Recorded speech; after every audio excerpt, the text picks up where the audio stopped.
જામનગરમાં તારીખ 23 ઓક્ટોબર 2025 ને ભાઈ બીજથી વિશ્વ વિખ્યાત પરમ પૂજ્ય જિજ્ઞેશ દાદા રાધે રાધેની શ્રીમદ ભાગવત સપ્તાહનો પ્રારંભ થઈ રહ્યો છે। જામનગરના જાણીતા જય હરિ ડેવલપર્સના જયંતિભાઈ ફલિયા પરિવારના યજમાન પદે આ શ્રીમદ ભાગવત કથા થઈ રહી છે।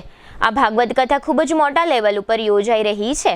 આ કથાના યજમાન જયંતિભાઈ ફલિયાએ હાલાર પંથકની તમામ ધર્મપ્રેમી જનતાને આ કથા શ્રવણનો અને મહાપ્રસાદનો લાભ લેવા ભાવભર્યું નિમંત્રણ પાઠવ્યું છે। આ મોટા ફલક ઉપર થઈ રહેલ ભાગવત કથાની રજની વિગત મેળવવા માટે જીટીપીએલ જામનગર ન્યૂઝના મેનેજિંગ એડિટર જયેશભાઈ રૂપારેલિયાએ ગઈકાલે યોજાયેલ પત્રકાર પરિષદમાં હાજરી આપી હતી। આ શ્રીમદ ભાગવત કથાની વ્યવસ્થા ખૂબ જ સારી રીતે જળવાઈ રહે તે માટે ઘણી સમિતિઓની રચના કરવામાં આવી છે। ખાસ કરીને સ્વાગત સમિતિ, રસોડા સમિતિ, પાર્કિંગ સમિતિ, પ્રચાર પ્રસાર સમિતિ, લીગલ સમિતિ, સુશોભન સમિતિ, વેશભૂષા સમિતિ, સ્ટેજ સમિતિ સહિતની 20 સમિતિની રચના કરવામાં આવી છે। આ સમિતિ હેઠળ લગભગ 150થી વધુ સ્વયંસેવકો કાર્ય કરશે, જેમાં પ્રવીણભાઈ ફલિયા, સંજયભાઈ ફલિયા, પરેશભાઈ ફલિયા, દર્શિતભાઈ કનખરા, અક્ષયભાઈ ફલિયા, પ્રદીપભાઈ મંગી, અશોકભાઈ જોબનપુત્રા, બાદલભાઈ રાજાણી, રાજુભાઈ મારફતિયા, મુકેશભાઈ ખંડેરિયા, જીતુભાઈ સોલંકી સહિતના અગ્રણીઓએ શ્રીમદ ભાગવત કથાને સફળ બનાવવાનો સંકલ્પ લીધો છે। આ તમામ સમિતિના મુખ્ય સ્વયંસેવકો છે। તેમની જીટીપીએલ જામનગર ન્યૂઝના મેનેજિંગ એડિટર જયેશભાઈ રૂપારેલિયાએ મુલાકાત લીધી હતી અને આ તમામ મુખ્ય સ્વયંસેવકોને શ્રીમદ ભાગવત કથાની તૈયારી અંગે પ્રશ્નોત્તરી કરી હતી।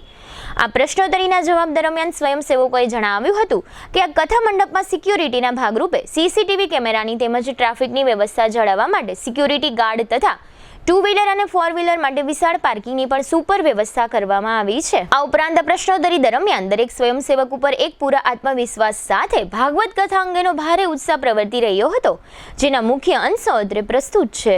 જીટીપીએલ જામનગર ન્યૂઝમાં તમામનું સ્વાગત છે। આજે અમે લોકો શિવધામ પટેલવાડી ખાતે આવ્યા છે। ખાસ કરીને આજે એક પત્રકાર પરિષદ બોલાવવામાં આવી છે। ખાસ કરીને જે યજમાન પરિવાર છે એવા જયંતિભાઈ ફલિયા અને પુષ્પાબેન ફલિયા, આ બંને દંપતી છે એના દ્વારા એક ભાગવત સપ્તાહનું આયોજન થઈ રહ્યું છે। અને ખાસ કરીને એના જે સહેસા પુત્ર છે એવા જય જયંતિભાઈ ફલિયા અને હિતેશ જયંતિભાઈ ફલિયા, આ બંને આ પરિવાર દ્વારા એક મોટા લેવલ ઉપર એક ભાગવત સપ્તાહનું આયોજન થઈ રહ્યું છે। અને ખાસ કરીને લગભગ અહીંયા જ્યારે ભાગવતની વાત આવશે ત્યાં જિજ્ઞેશ દાદા વક્તા તરીકે બિરાજમાન થશે અને એ માટે એક કમિટી સમિતિ બનાવવામાં આવી છે। કારણ કે આવડા મોટા ફલક ઉપર આયોજન હોય તો લગભગ સ્વયંસેવકોની પણ લેવી પડે, કુટુંબના જે આપણા ઘરના જે પરિવારના મેમ્બરો હોય એની પણ સેવા લેવી પડે। તો આ રીતે પ્રવીણભાઈ ફલિયા, સંજયભાઈ ફલિયા, પરેશભાઈ ફલિયા, દર્શિતભાઈ કનખરા, અક્ષયભાઈ ફલિયા, પ્રતિકભાઈ મંગી, અશોકભાઈ જોબનપુત્રા, બાદલભાઈ રાજાણી, રાજુભાઈ મારફતિયા, મુકેશભાઈ ખંડેરિયા અને જીતુભાઈ સોલંકી, આ બધા લોકોની આજે લગભગ આમ તો એના નેતૃત્વ હેઠળ તો લગભગ 150-200 લોકો વર્કઆઉટ કરશે, પણ આ મુખ્ય લોકોને આ બધી જવાબદારી સોંપવામાં આવી છે। તો સાહેબ આ જે કંઈ ભાગવત કથા ખાસ કરીને જિજ્ઞેશ દાદાની થઈ રહી છે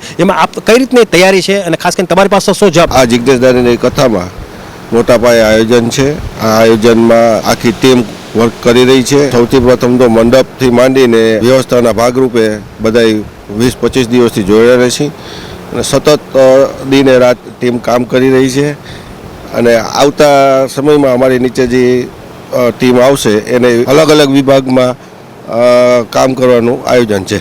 આ રીતે સંજયભાઈ, તમે પણ આ ભાગવત સપ્તાહ સાથે જોડાયેલા છો, તમે 4-5-6 દિવસથી વર્કઆઉટ કરો છો, શું લાગે છે કઈ રીતનો માહોલ છે અહીંયા? આપણે બધા જામનગર વાસીઓ નસીબદાર છે કે એક તો જામનગરના આંગણે જિજ્ઞેશ દાદા આવે છે અને કથાનું શ્રવણ કરાવે છે।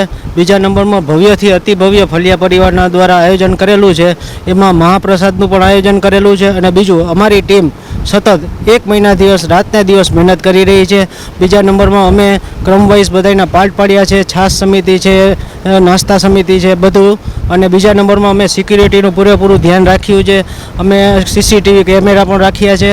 અને બીજા નંબરમાં પાર્કિંગ માટે વિશાળ જગ્યા ફાળવી છે, 1 લાખ ફૂટ સામે પાર્કિંગ છે, છતાં પણ ઘટે તો અમે 50,000 સ્ક્વેર ફૂટ પાર્કિંગ બીજું પણ વ્યવસ્થા કરેલી છે।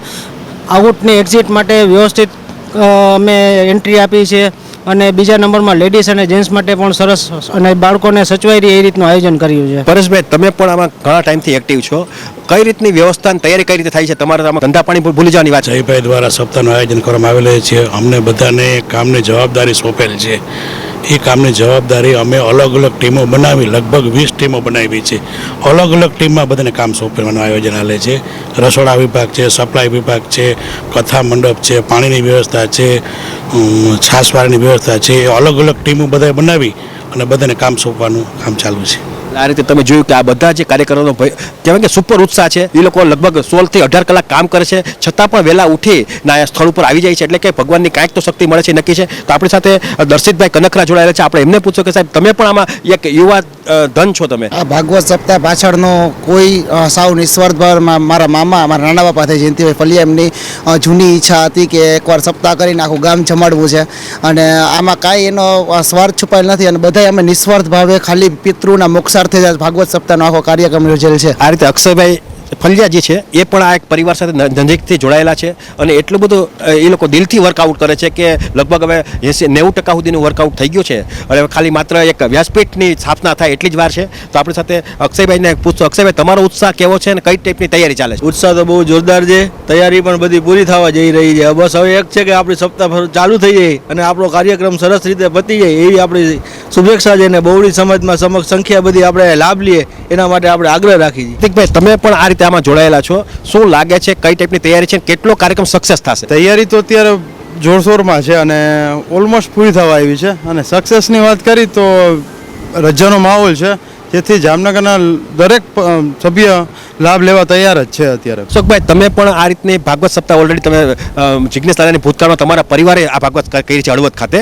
તો તમારો અનુભવ જે છે એ પણ આ ફલિયા પરિવારને કામ લાગે એવી વાત? તો જામનગરની ધર્મપ્રેમી જનતાને એક સંદેશ છે કે પોણા 2 વર્ષમાં જિજ્ઞેશ દાદા જેવા સુપ્રખ્યાત કથાકાર જો જામનગરમાં આવતા હોય તો જામનગરની જનતા માટે એ ગૌરવ છે. અને ફલિયા પરિવારને આનો ખૂબ લાભ મળે અને ખૂબ પબ્લિક સપ્તાહનું જ્ઞાન લે અને પ્રસાદ લે એવી અમારી શુભેચ્છા. આ જ રીતે આપણી પાસે બાદલભાઈ રાજાણી આપણી સાથે જોડાયેલા છે, કારણ કે એને તમને ખ્યાલ છે કે લગભગ પોણા 2 વર્ષ પહેલાં એક ભાગવત કથાનું આયોજન કર્યું છે અને ખાસ કરીને જિજ્ઞેશ દાદા એના વક્તા હતા. અને એ પોતે તુલસી એવન્યુ પાર્ક ખાતે જે એરપોર્ટ રોડ ઉપર આવેલું છે અને એટલું બધું જ્યાં માહોલ બન્યો છે. રાત્રિ સપ્તાહ હતી, ભાગવત સપ્તાહ હતી, પણ રાત્રે 2 વાગ્યા સુધી એમને આ કથાનો માહોલ જાળવી રાખ્યો હતો. એમાં મુખ્ય યજમાન નહીં પણ મુખ્ય કાર્યકર્તાની વાત કરીએ તો બાદલભાઈ રાજાણી હતા. પણ એનો પણ એક ભક્તિભાવ સાથે એટલો બધો પ્રેમ જોડાઈ જાય છે. તો આ જે ફલિયા પરિવાર ભાગવત કરે છે તો આપણે એ જે એનો જે અનુભવ છે, એની જે કંઈ વ્યવસ્થા હતી ભૂતકાળમાં, એનો લાભ એટલે કે એની જે માર્ગદર્શન હોય એ બાદલભાઈ રાજાણી આપી રહ્યા છે. બાદલભાઈને પૂછશે, બાદલભાઈ તમે જે પ્રમાણે આ વર્કઆઉટ કર્યું છે અને જે પ્રમાણે તમે માર્ગદર્શન આપો છો, શું લાગે છે કે તમે જે કાર્યક્રમ કર્યો તો એના કરતાં લગભગ હું માનું તે અનેક ગણો કાર્યક્રમ મોટો છે? એકદમ મોટો. ફલિયા પરિવારમાં જયંતિભાઈ, હિતેશભાઈ અને જયભાઈનો ખૂબ ખૂબ આભાર કે જિજ્ઞેશ દાદાની ખુદની એવી ઈચ્છા હતી કે જામનગર સિટીમાં કથા કરું અને મહાપ્રસાદ લઈ શકે પબ્લિક એવી કથા કરું. તો આ લોકોના પૂર્વજોને એટલા આશીર્વાદ આ લોકો ઉપર છે કે આ કાર્ય પૂર્ણ કરવાનો ને જિજ્ઞેશ દાદાની ઈચ્છા પૂર્ણ કરવાનો આ લોકોને ચાન્સ મળ્યો છે. અને આ એટલું બધું ભવ્ય આયોજન છે, કદાચ મારા દ્રષ્ટિએ અત્યાર સુધી રેકોર્ડ બ્રેક પબ્લિક થશે અને રેકોર્ડ બ્રેક પ્રસાદ લેવાશે એવું મારું દિલથી માનવાનું છે. આ જ રીતે આપણે જે રસોડાની જે જવાબદારી છે એવા રાજુભાઈ મારફતે, આમ તો એ સામાજિક કાર્યકર્તા છે રાજુભાઈ, અને ખાસ કરીને જે વોર્ડ નંબર 3ના જે કોર્પોરેટર છે એમના મિસેસ કોર્પોરેટર છે, એ આમ તો કામની જ્યારે વાત આવે ત્યારે નિષ્ઠાનો ભાવ જોડાઈ જાય છે, એક સામાજિક લેવલે પણ એક જોડાઈ જાય છે. તો આપણે એમને પૂછ્યું કે સાહેબ રસોડાની જવાબદારી તમને આપવામાં આવી છે ફલિયા પરિવાર તરફથી, કઈ ટાઈપની વ્યવસ્થા ઊભી કરવામાં આવી? આપણે એની વ્યવસ્થા એ રીતના કરીએ કે જેટલા માણસો વધુમાં વધુ પ્રસાદ લઈએ અને કોઈ પણ જાતની અગવડ ન પડે એ આપણે મેઇન વસ્તુ જોવાની છે. અને રસોઈનો બગાડ ન થાય એ પણ અમારે જોવાનું છે. અને વ્યવસ્થાપૂર્વક જેટલું બને એટલું શાંતિપૂર્ણ થાય એના માટે અમે કરીએ. રસોઈ આપણે ક્યાંય એક જ વસ્તુ પ્રસાદ બને એટલા વધુ પબ્લિક રહે એવી આપણી આશા છે. ક્વોન્ટિટીમાં ધારો કે એક સાથે પ્રસાદ લઈ શકે એવી વ્યવસ્થા આપણે ઊભી કરી. ધારો કે આજે આનું કાંઈ નક્કી ન હોય, કાલે 50,000 આવી જાય, 25,000 આવે અને લાખે આવી જાય, તો કઈ ટાઈપની વ્યવસ્થા પહોંચી વળશો? જેટલા કદાચ 5,000 આવે કે 50,000 આવે, કોઈ જેટલા પણ માણસો બધી વ્યવસ્થા થઈ શકે એવી આપણે રાખેલ છે વ્યવસ્થા, અને કોઈ પણ જાતનો વિઘ્ન નહીં આવે. ખાસ કરીને ફૂલ મેનુ રાખવામાં આવ્યું છે. ફૂલ મેનુ, સ્વીટ, પછી ફરસાણ, એક બટેકાનું શાક અને એક કઠોળ, પછી રોટલી, દાળ ભાત, ફૂલ મેનુ આપણે જે બધાને જે એ રીતનો જ આપણે વ્યવસ્થા રાખી. આપણી સાથે મુકેશભાઈ, તમારો અનુભવ જે છે એ શું કહે છે? ભાગવત સપ્તાહ તમે ઘણી ભાગવત સપ્તાહ જોઈ હશે અને ખાસ કરીને એમાં તમારો ભાવ જે છે ફલિયા પરિવારમાં, શું તમારી પાસે શું જવાબદારી છે? એમાં એવું છે કે હું 25-30 વર્ષથી આ જામનગર લોહાણા મહાજનની જે રસોડા છે ને કમિટીમાં, એમાં એ રસોડા સંભાળવામાં અમે હોય છીએ. તો મને રાજુભાઈનો ફોન હતો કે ભાઈ તમારે કંઈક મને હેલ્પ કરવાની છે ફલિયા પરિવારની રસોડામાં સપ્તાહ 2 છે એમાં. એટલે હું અત્યારે રિટાયર પર્સન જ છું અને મેં કીધું હવે આ ભગવત કાર્ય છે તો એમાં હવે આપણે સેવાનો લાભ દઈ દઈ. તો ભાઈ તમારી પાસે શું જવાબદારી છે? આ મોટા ફલક ઉપર ભાગવત થાય છે, સરસ મજાનું આયોજન છે આ બધું, ને એમાં કંઈ પણ વસ્તુની તૂટી ના આવે એની અમારી સેવા આપવાની છે. એટલે આ રીતે તમે જોયું કે લગભગ કાર્યકર્તાઓ જે છે, કારણ કે એટલા માટે અમે પ્રોત્સાહિત કર્યા જીટીવીએલ જામનગર ન્યૂઝમાં કે જે એને એમ થાય કે ના આપણો હરખ છે, કારણ કે એ હરખને અમે લોકોએ નોંધ લીધી છે, એના કપાળ અમે વાંચ્યા છે, એટલે અમારો પણ એક હરખ હોય છે. અને ખાસ કરીને ભાગવત લેવલની વાત કરીએ, જિજ્ઞેશ દાદાની ભાગવતની કથા હોય એટલે અમારો પણ ભાવ જોડાઈ જતો હોય. એટલે હવે તમે આવતા દિવસોમાં આ ભાગવત જે પ્રમાણે મોટા ફલક ઉપર થઈ રહ્યું છે, એ જામનગર પણ આ બાબતનું ગૌરવ લઈ શકશે એ નક્કી છે.